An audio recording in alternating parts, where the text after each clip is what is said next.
ফ্যাসিবাদ মুক্ত বাংলাদেশে লাখো গণতন্ত্রকামী জনগণের আজকের এই বিজয় র্যালি, আজকের এই মিছিল দেশের 18 কোটি মানুষের মুক্তির মিছিল।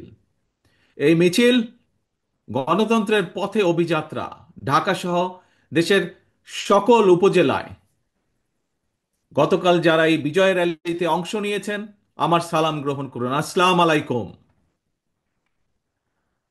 প্রিয় দেশবাসী, ফ্যাসিস্ট মুক্ত বাংলাদেশে জনগণের সরাসরি ভোটে জনগণের কাছে দায়বদ্ধ, জনগণের কাছে জবাবদিহিমূলক একটি গণতান্ত্রিক সরকার প্রতিষ্ঠার লক্ষ্যে অন্তর্বর্তীকালীন সরকার গতকাল জাতীয় নির্বাচন অনুষ্ঠানের একটি সময়সীমা ঘোষণা করেছে।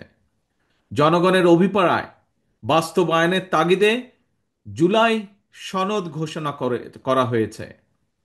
জনগণের অভিপ্রায় বাস্তবায়নের এইসব উদ্যোগকে আমরা স্বাগত জানাই। মানুষের গণতান্ত্রিক রাজনৈতিক অধিকার প্রতিষ্ঠার যাত্রাপথে বর্তমানে আমরা ইতিহাসের যে সন্ধিক্ষণ পার করছি, এই ঐতিহাসিক সময়টির জন্য দেশের গণতান্ত্রিকামী জনগণকে দীর্ঘ 1.5 দশকেরও বেশি সময় ধরে অপেক্ষা করতে হয়েছে। উপস্থিত ভাই বোনেরা, ফ্যাসিবাদ বিরোধী দীর্ঘ সময়ে এই আন্দোলনে আমরা আমাদের হাজারো সহকর্মী সহযোদ্ধাকে হারিয়েছি। আমাদের অনেক সন্তান স্বজনের বুকের তাজা রক্ত দেখতে হয়েছে। বঞ্চিত হয়েছেন বাবা মায়ের জানাজা থেকে অনেকে। সন্তানকে ধরে নিয়ে যাওয়া হয়েছে, স্ত্রীর সামনে থেকে স্বামীকে ধরে নিয়ে যাওয়া হয়েছে, সন্তানের সামনে থেকে পিতাকে ধরে নিয়ে যাওয়া হয়েছে। গুম হয়ে যাওয়া এখনো বহু সন্তান পিতার জন্য অপলক চোখে অপেক্ষা করছে।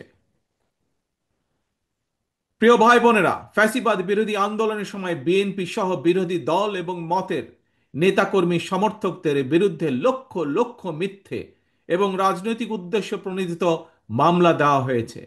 বিএনপির এমন নেতাও রয়েছেন যাদের বিরুদ্ধে শতাধিক 200-300 মামলাও রয়েছে, এমনকি 4 শতাধিক মামলা রয়েছে। গুম, অপহরণের শিকার হয়েছেন বিএনপি সহ বিরোধী দলের দলের শত শত রাজনৈতিক নেতাকর্মী। শুধুমাত্র 2024-এর গণ অভ্যুত্থানে 1,500-এরও বেশি মানুষকে হত্যা করা হয়েছে। খুনিদের বন্দুকের নল থেকে মায়ের কোলে থাকা 4 বছরের শিশুও রেহাই পায়নি। ক্ষমতালোভী ফ্যাসিস্টের কারণে আমাদের অনেক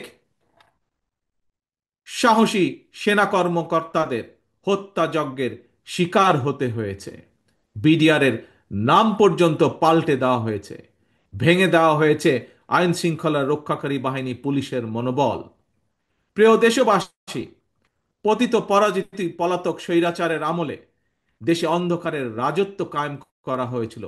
সুতরাং আমি বলবো, আজকের এই মিছিল অন্ধকার থেকে বেরিয়ে আলোর পথে যাত্রা। তবে প্রিয় ভাই বোনেরা, প্রিয় দেশবাসী, তবে এ যাত্রা কিন্তু খুব সহজ নয়। ফ্যাসিবাদ, উগ্রবাদ, চরমপন্থা যাতে আলোর পথে অন্ধকারের রেখা টেনে দিতে না পারে, এ ব্যাপারে গণতান্ত্রিক আমি জনগণকে, গণতান্ত্রিক আমি বাংলাদেশের প্রতিটি ভাই বোনকে আমি সদা সতর্ক থাকার আহ্বান জানাই। প্রিয় ভাই বোনেরা, বর্তমানে দেশের প্রিয় ভাই বোনেরা, বর্তমানে দেশের গণতান্ত্রিক আমি জনগণের সামনে নিজেদের অধিকার প্রতিষ্ঠার এক অপার সম্ভাবনা এবং সুযোগ তৈরি হয়েছে। আমরা যদি এই সুযোগকে কাজে লাগিয়ে দেশে জনগণের রাজনৈতিক শক্তি প্রতিষ্ঠা করতে পারি, জনগণের রাজনৈতিক এবং অর্থনৈতিক ক্ষমতা নিশ্চিত করতে পারি, তাহলে ভবিষ্যতে আর কেউ ফ্যাসিবাদ প্রতিষ্ঠা করার সুযোগ পাবে না।